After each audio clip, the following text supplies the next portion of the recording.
My guest today is actor-producer Arkie Kandola, who stars in two TV series that have premiered this fall. Natasha Rothwell's How to Die Alone on Hulu and Chicken Sisters on Hallmark's rebranded streaming platform. Now, the Canadian-born actor and producer first appeared on screen in 2013 after being featured in a national vitamin water commercial alongside Steve Nash, and he subsequently established a YouTube channel which has garnered over 22 million views.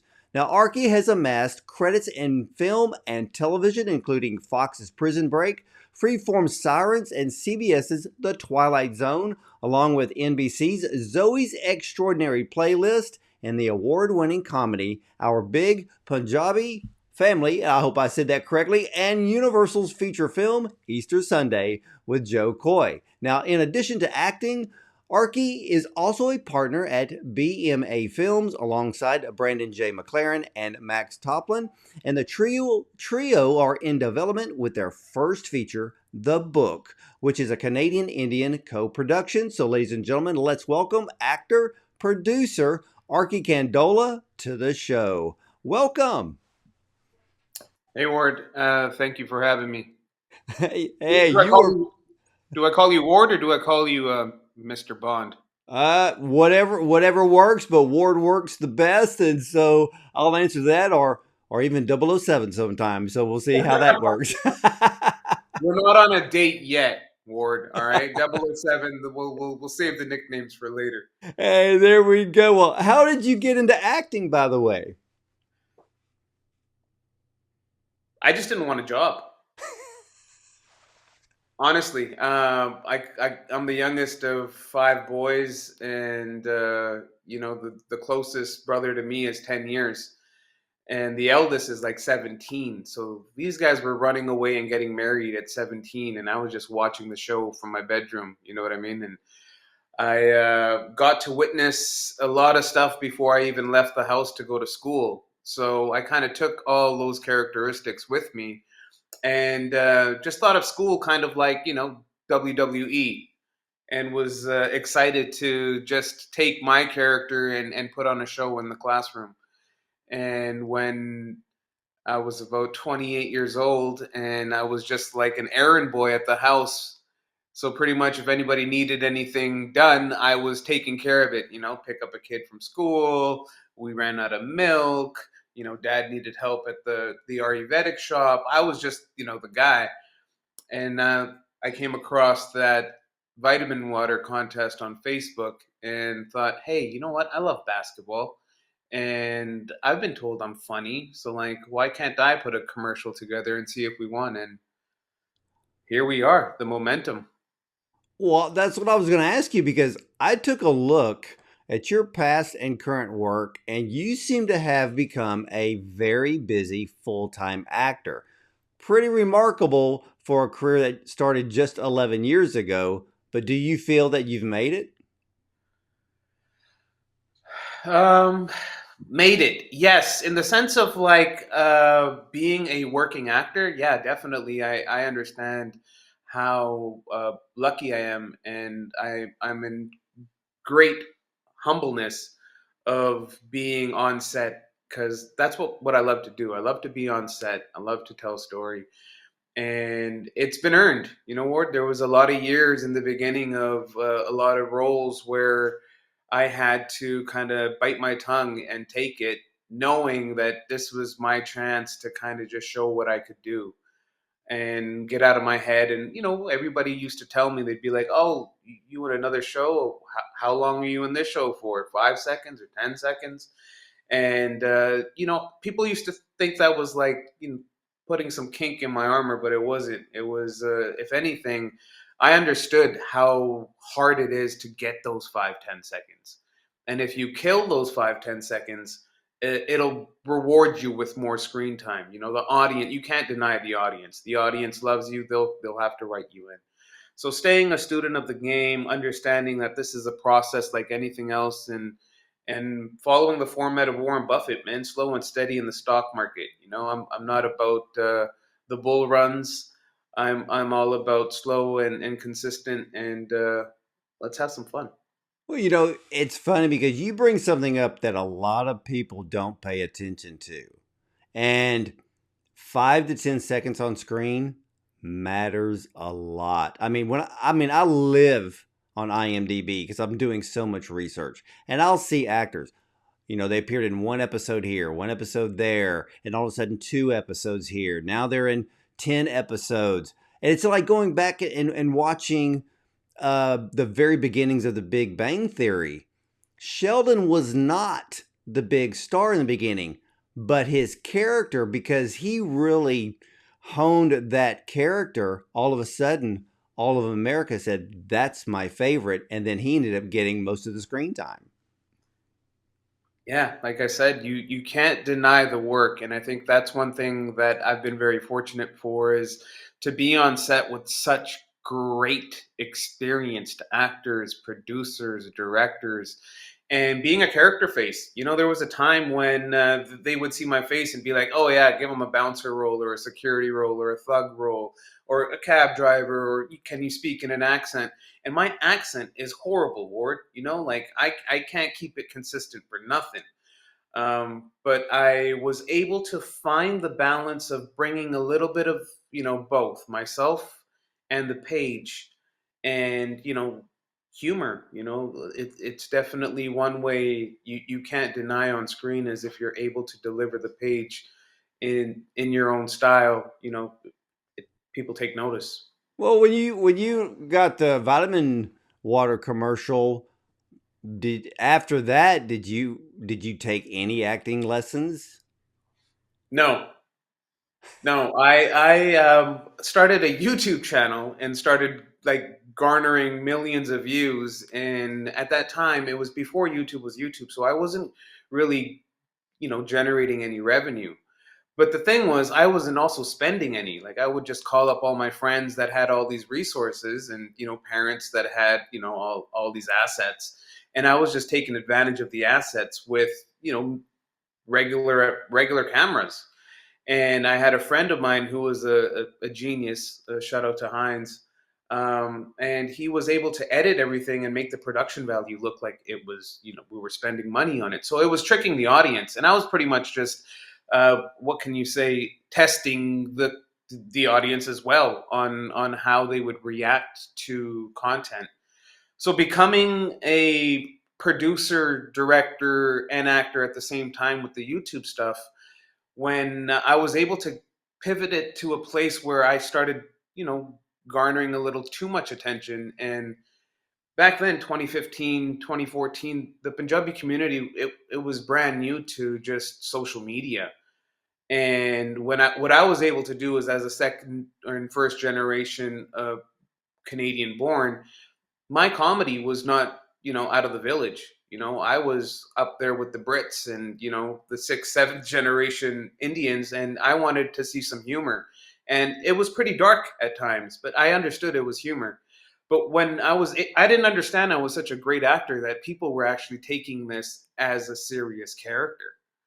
That they would watch this and be like, what is this guy doing? I thought everybody would be like, oh, this guy's having shits and giggles. But here we are.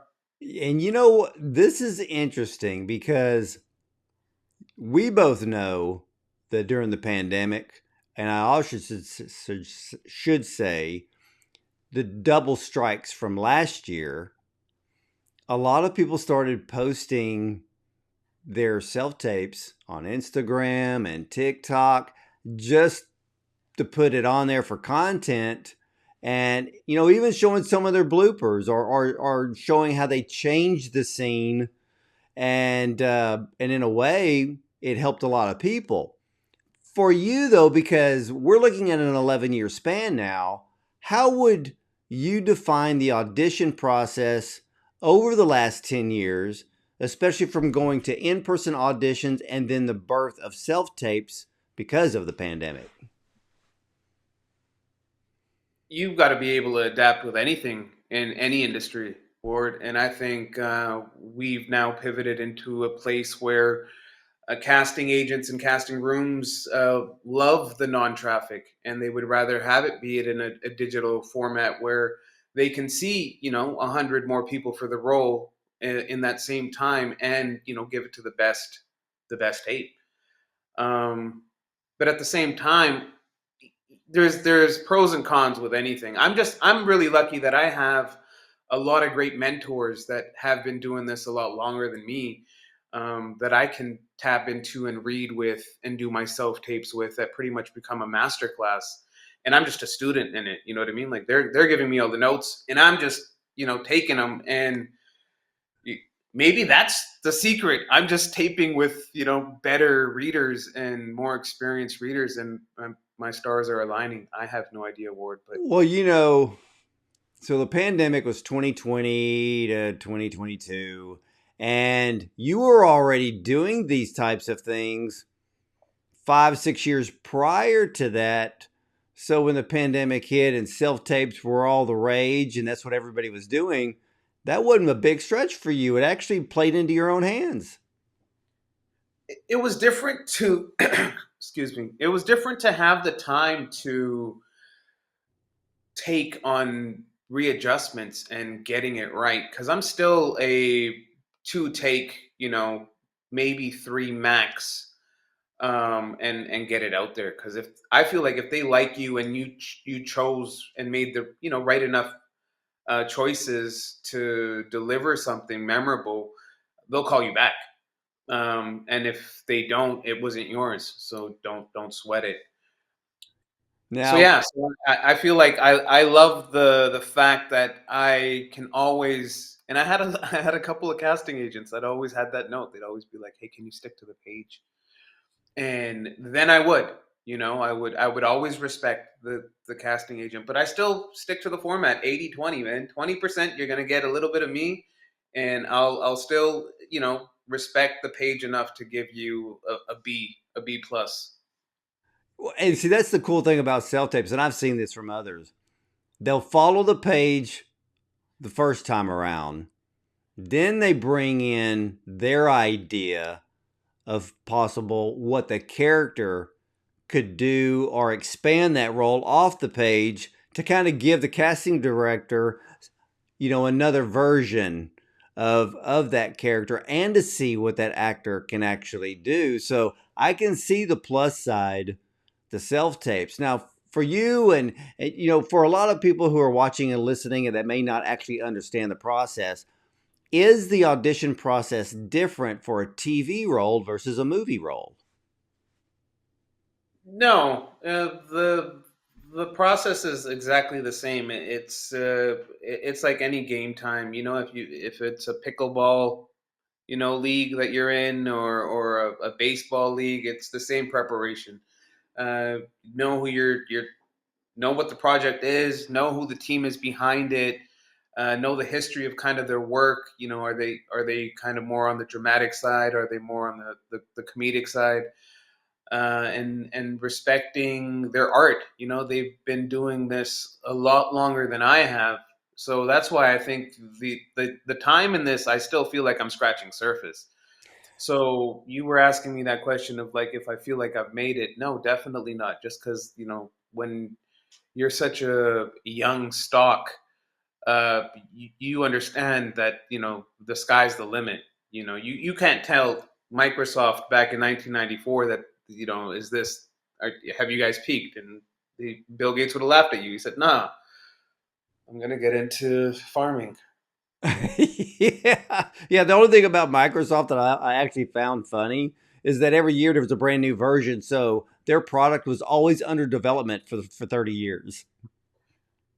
You know what? It was the mind-boggling fact that he created cures for viruses that he created. So it's amazing that he was able to create that in a technical world, and then sell you the cure, then give you and then kind of like, figure out a Well, format. it's in the world of hacking, that's called black hat, white hat.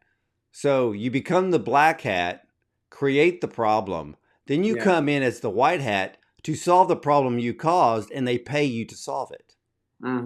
Yeah, it's crazy because like I wish I would have been into investing back then.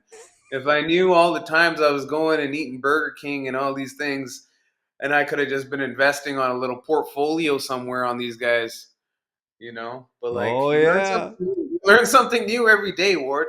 I literally in this last bull run, I just learned about the stock market. So like, I'm the new guy that talks about the stock market with all my friends that have been doing it for years, and they're looking at me like the fresh puppy, like, oh kid, like good luck, like good luck, hubby. Yeah, it's a little bit different now, but I have to ask you because you're starring in two TV series at the same time. Now, I've had the opportunity to watch some of the episodes of Hulu's How to Die Alone, and then you're also in Hallmark's Chicken Sisters.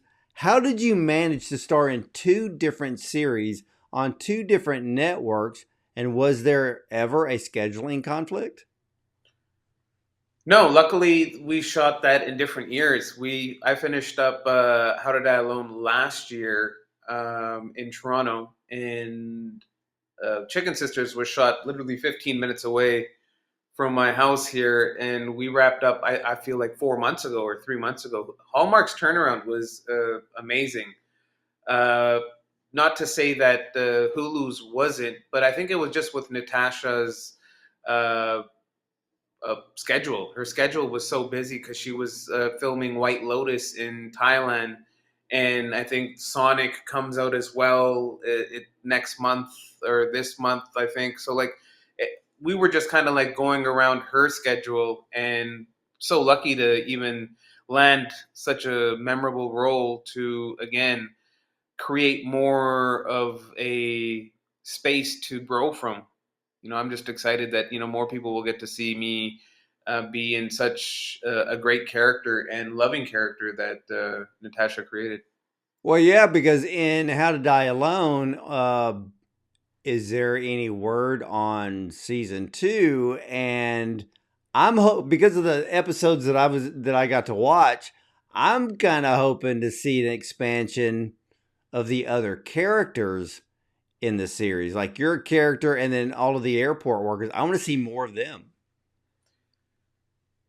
Ward, man, fingers crossed. I don't want to jinx myself. This is the first time that I've been so. Our Big Punjabi Family was my first lead role, where I got to kind of carry some weight, and it was an amazing show on a small Canadian network, and we only got to do 6 episodes. So I think when we're now pitching that to other networks, the 6 episodes kind of like turns a lot of networks off. So we didn't really get to carry that into a season 2 yet. Now, How to Die Alone is that first show where I'm a reoccurring guest star, where I feel like it's the greatest show on earth. I've never gotten to be a part of such an amazing cast and ensemble uh, where everybody gets to shine, and that's hats off to again the producing team and the writing team and Natasha Rothwell on how they had a vision on creating a world where there's people that look like everyday people. Yeah, the mixture in this series is excellent. And I love the location of an airport because the airports don't stop. There's always something going on. So the storylines can just write themselves. Yeah, and again, I think that's I was going to say Melissa, but that's Natasha's vision again of her 7 or 8 year baby. Myself being on the producing side of things, I understand that it takes time, and you got to stay persistent, and you got to stay consistent, and you got to have your sword ready and your pen ready, and you're chopping up that script and you're pitching it, and you have high hopes, and then they fall, but you stay committed to the journey, and I'm so glad that Natasha um, opened that up to Vancouver, that audition, because I know the best of the best read for that. I know people in LA and Toronto, obviously they wanted to keep that a local hire, but when they couldn't find Sean, because they had me read for both. They had me read for Deshaun's role as well. So comedian CP Powell, who is my best friend on the show and brother in real life. He was amazing in the callback board, but he was way funnier than me. So I had to quickly adjust my funny to like catch his funny and compliment quickly because I understood that I wasn't gonna out funny him ever, you know. So I had to kind of tone it down to let him kind of lead with his brilliance. My my uncle was a baggage handler for Delta for decades. What And year is it? huh? What year is this? Yeah, this is 2024, so I mean, I remember when he was a baggage handler back in the 70s. Oh, he's a drug dealer, Ward. Let's go, man. He made tons of money. That's back in the day when nobody. He was the boss of the bosses. He said that suitcase is mine. I'm going to tell him that because he's probably going to see this interview. but and because what I loved about what I want to see in this series is because it's you and the two other guys that are always sitting on the baggage cart, and I'm like, there's so many stories right there. It's almost like you could do a spin-off because like I said, the storylines can write themselves because there's just so much there to work with. Yeah, we were very fortunate enough to be the cast and production's favorite characters. So when me and Keelan, who plays Terrence, and CP would come on, Deshaun, um, the screen lit up, so people understood that there was some magic there. And we were. It was funny because we were even saying then we were like, "Yo, we should have a spin-off show or something like the Tarmac Boys or something." And it's amazing that you can see that as well because chemistry. We were spending a lot of time not just on set but off set. Me and CP would be playing video games and doing karaoke. Natasha would be setting up karaoke nights. She loves karaoke. And with Conrad Ricamora, who is a Broadway legend. So like we're in the karaoke room with these Broadway legends, and I'm just like singing Salt and Pepper and like Destiny's Child. I'm just trying to get my groove on. But it's an amazing classroom to be in, or to be around such great talent and watching them work. Uh, and getting paid to be a student, yourself. But then again, understanding that, you're in that same class, like I've been so good at pretending that I've been able to pretend my way into the best pretenders in the world. That's the way I kind of like to look at what I do in Yeah. reality. Well, I want to ask you because you brought up the other TV series, the 6 episode series of Our Big is it pronounced that word? Is it Punjabi? Punjabi. Punjabi? Okay. And the Big Punjabi Family. And I didn't get to see any episodes yet, but I was reading about it. And we don't actually see, if any, Indian based storylines in television. So that series actually interested me because I love looking at all and watching all of the different types of well ethnic groups and seeing what they bring to the table because that's a comedy, correct? I am going to send you the link on the low, so you will get to watch all 6 episodes, and maybe share it in Houston with the at a temple or something with the community that they can catch wind of it, because all we kind of need is the wave of the culture and the community to kind of pick it up and not let it go, because we still don't have enough support, especially from the network being so small. So we were on a news channel here, a Canadian news channel, and we were, I think, before the Punjabi news or after the Punjabi news, so it kind of fit. And every time I go out into the community, I always have somebody stop me and be like, "Hey, when is season 2 coming out?" And it's very difficult to tell them that I think it's kind of like done. for now. So like you guys kind of like have to take it from here and make it kind of go viral. I know there's a TikTok channel that a fan has created where they're just like chopping and editing all the footage, and that's the kind of time we're in now, where you kind of create the content and then let the audience take it from there. Yeah, and what amazes me about that particular series, as big as Bollywood is, it hasn't really translated into a strong foothold in Hollywood. I mean, do you feel that could change in the near future? Definitely. No, definitely. If you follow Bollywood, they're huge in the Asian and African continents, and the communities have a brotherhood and a sisterhood, definitely, in film and TV. So I think it's a matter of time. If we follow the trends of Hollywood, we know that it's gone through the waves, and it's only a matter of time that us Indians and Punjabi community get our chance to come in and kind of shine. And I think that's a part of my process, is being aligned with the experience and the resume to be right there running for those jobs on that side of the border. The thing that I've noticed, and I've talked to other filmmakers who are like, I talked to two Vietnamese filmmakers, and very underrepresented in Hollywood, as most Asians are, and of course the Indian community.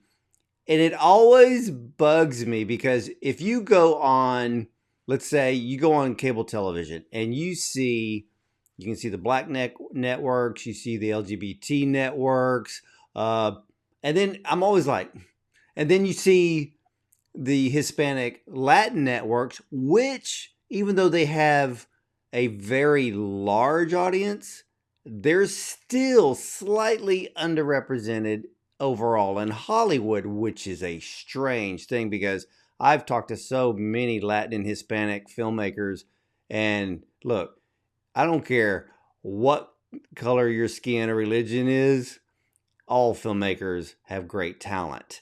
And but I've always wondered with cable television, why isn't there a Bollywood channel? Why isn't there an Asian film channel? So that way, all of us can watch all of this different content, and see what everybody else is doing, and at the same time, we can get inspiration from that.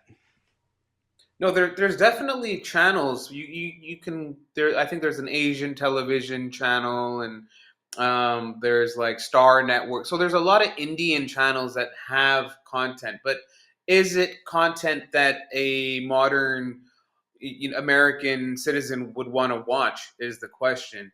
A lot of serials, a lot of dramas. So, like, I think what it comes back down on is the quality of work. Is there someone there to filter what makes the cut and what doesn't? And that's one thing about us as a film industry, is I think they release, like, I don't know, 98,000 films a week or something like that. Don't count me for that. I'm not an analytics guy, but I think it's something ridiculous that uh, you can't keep up with the content. So even right now, I feel like we're kind of slowing it down as an industry, because there's so much content that's out there, that they're kind of like doing a filtering process. And if you're fortunate enough to be a working actor, you know, send some flowers to the producing team, because you could easily be out of a job. Well, let me ask you this, because has it been a great advantage in Hollywood for you that you can get roles that others can't because you're Indian? Well, the great thing is, the roles that I've booked so far that have gotten me recognition and reviews, I haven't been an Indian guy in them. I'm just a regular dude. So that is the biggest compliment for me in my career. So if you're watching me from the beginning, of the Grumpy Cats and the Twilight Zones, where I'm, in character with an accent, and I'm going through the process of building myself to be trusted with these characters on a stage and platform like Hulu and Hallmark, where people like me get to see me be me. One thing I love to say is I'm an actor. I don't love to say I'm a Punjabi actor or an Indian actor. That kind of gives me the cringe. But again, to each their own. A lot of people love to represent their community, and I love to represent my community too. But I've also been threatened with my life because of the way I look. So you kind of then find the fine line of how much do you want to represent the community and how much do you just want to be yourself as an artist and individual. Well, and that's the thing you brought up earlier. And that's what I liked about the Hulu series, because when I was watching the episodes, not one time did I think it look at a character going that they're so and so, they're that group. No, I looked at the whole series as a whole, because you brought it up earlier. Everybody is represented in that series, and that's what I love about uh, TV shows like this. It reaches the broadest audience possible. And regardless of what you look like, you're going to love this series. And you're going to love all the characters. And so I'm already halfway through the series because I wanted to watch at least the first three to kind of get a good feel as to where the series is going, which is why I was wondering, is there a season 2 coming? Again, even episode 8 on the cliffhanger, I think the audience is on pins and needles waiting for an announcement. And I think typically 3 months after a show is released is kind of when they get all their analytics together and understand the steam behind it. But I can't see us not getting some sort of a season 2, just with how brilliant season 1 was, and the reviews of it. The all the major media corps, the varieties, the deadlines, the Hollywood Reporters, the Rolling Stone, everybody was able to give kind and raving reviews. Rotten Tomatoes, they don't like anybody, but we got some Rotten Tomatoes, and I think that is what you have to take into consideration when you're looking at something that's brand new and fresh. And Natasha being, I can't imagine Natasha on her journey from where she started to being a showrunner and a number one, wearing so many capes and representing the audience that she represents. So like it's a testament to anybody in the craft, and like myself, I desire to be a number one too, because I see myself being capable and leading a story. And that's why I think the producing side comes into factor, is understanding that side of things. So when, if given the opportunity, and when given the opportunity, we minimize the investment risk for any investor coming into it.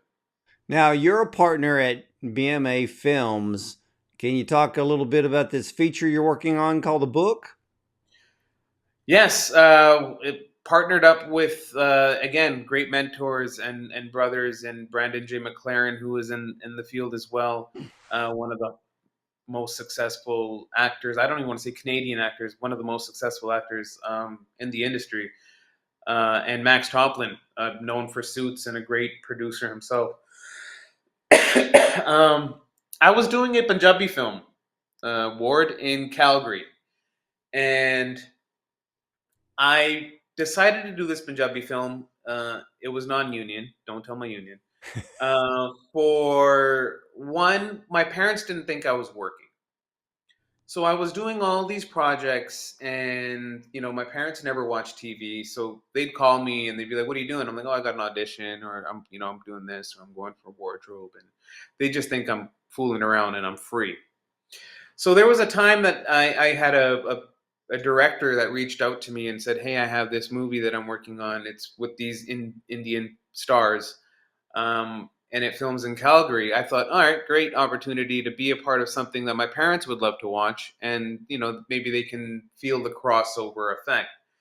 So I went over there for I think it was about 10 days or 12 days of shooting, and they had me there for like 3.5 weeks, and I was just a nuisance on the budget, and I was sitting there just a student again, as an actor. I think I was probably 3 or 4 years in, and I was like, man, these guys are really wasting a lot of money on this budget, and if they end up making money, like, I should really be thinking about getting into the production side of things. And what I didn't know was that it takes really a tight knit community and team to get to that place. So what I did was, when I wrapped up that movie, I called up Brandon, who happened to be from the same area as me, and my best friend's older brother. Um, I called him up and was like, "Hey, like, I was a part of this Punjabi movie, and these guys have no idea what they're doing. And if this is what production is, I think we should get in." And I had a friend at the time who was developing some townhouse plazas, and he said, "I got $1 million for you." So I told Brandon, I'm like, "Hey, Brandon, if we can do this, I got $1 million that we can play with." And long story short, Brandon was filming, I think, Chicago Fire or something in Toronto. He's like, "Jump on a plane, come see me." And that's how the production side of life started. So I took the flight. I was introduced to Max, who was loving and charming, and who happens to be the most experienced in numbers. And investors love numbers. So again, being a student of that, we were able to raise some money and funds in pre-development and take a trip to India for a month. And the book is this beautiful story about a family that comes from healing in the Ayurvedic and traditional Indian medicine realm.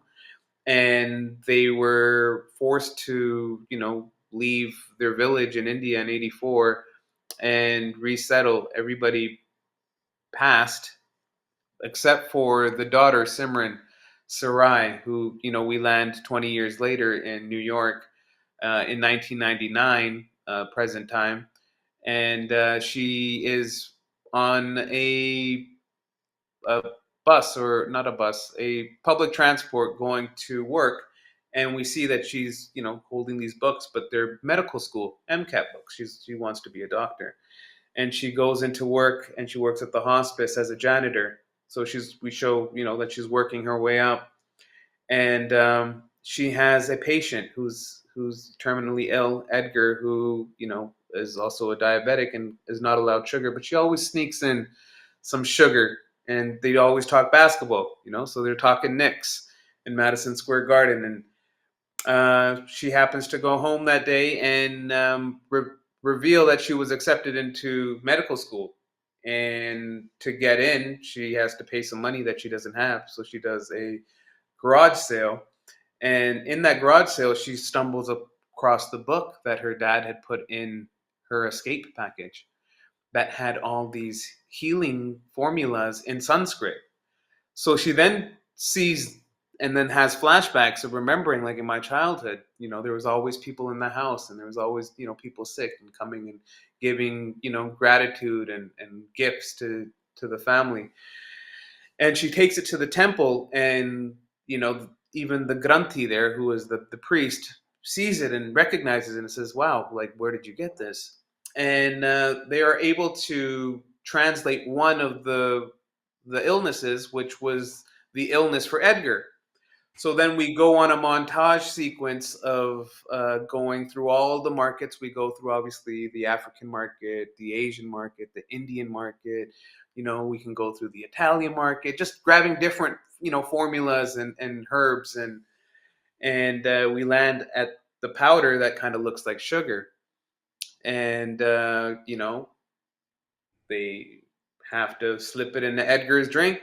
And long story short, Edgar, miraculously recovers, and Simran sees the power that there is in, the natural medicine. So she then takes a trip to India to unlock the rest of the book, only to have family members that she thought perished waiting to get their hands on that book that were on the pharmaceutical side. So they're pharmaceutical billionaires that understand that their whole enterprise can be taken away with, you know, that book being released. And then we're on to the cat and mouse chase. I I would watch that because my background is actually in herbal medicine. No way. Yeah, Okay, so we for definitely gotta talk. yeah, We for gotta. over over 20 years. And it's funny because my education came from Burnaby, British Columbia. And so Ayurvedic medicine is a whole nother healing modality that is extremely effective. And so, yeah, a lot of people think that yeah, being a film critic, but the thing is my day job is health and wellness because I've got a doctorate in nutrition. That's amazing. So I got some products that I'm gonna send your way. Then I got some love and wellness coming your way. That's But I amazing. want to So, see this film. so I, yeah, I can't wait to see it. my dad started a herbal X. It's called Herbal X Canada. So he started in 2001, and he had a government job. He used to work for the school board, and he at that time found that there was nobody else doing herbal Ayurvedic medicine, and he came from that, and like his family, and we didn't know. And we're like, Dad, what are you doing, man? You quitting your government job to start and like he started it with a hair oil, a hair paste, and a shampoo for hair regrowth. And 24 years later, he has a line of products. He retired. He kind of has like a gentleman's club, but he's done really well for himself, understanding a lot of people are out here needing wellness and healing without the side effects of other medicines. That's So right. That's yeah. right. So yeah, wow. I can't wait to see that film. And for you, do you have a dream role? Uh, I think it'll always change. I think there's levels to the dream roles, but like when I started, I definitely always wanted to do something with a local legend like Steve Nash. Seth Rogen, I think, is someone that I really follow his blueprint, especially what he's been able to do with his community and for the community, and not just speaking of the Jewish community. I mean, like the cannabis culture. He was really risky with taking those risks and making those films that a lot of networks and big boys with the big banks probably didn't feel comfortable taking the risk, but he was able to bet on himself and show the rewards of the community, which I think the same thing for me. I feel like the Indian community is still really really fresh in film and TV, and they are a very dedicated audience, and they need to come see films for them as well, and who better to make those films than the people that are in the film and TV industry that are students of the game. So here we are, just getting better Well, every day.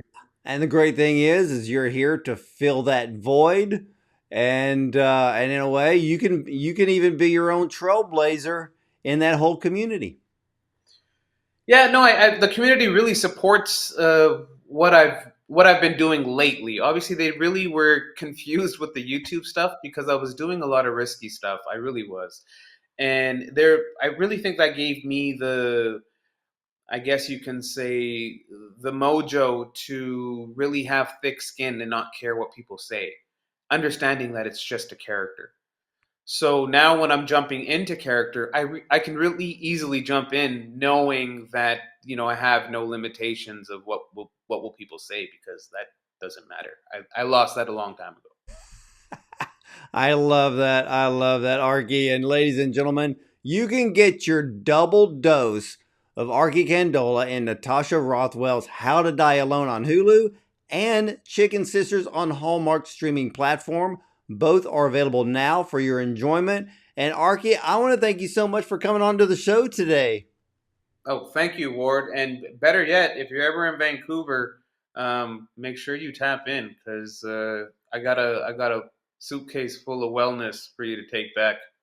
Hey, I love that. I've been to Vancouver. I was actually in Vancouver for a wellness conference, probably about a decade or so ago. So it's a very strong community up there. So Oh, CHFA? Did you come up for CHFA? I'd have to think. It was actually a private education conference, and I think there was only maybe 100 of us. Beautiful. And just to gain more education in the areas of wellness. So I know that community is strong in that area. So when I get up there, I'm going to take you up on it. Yeah, anytime, anytime.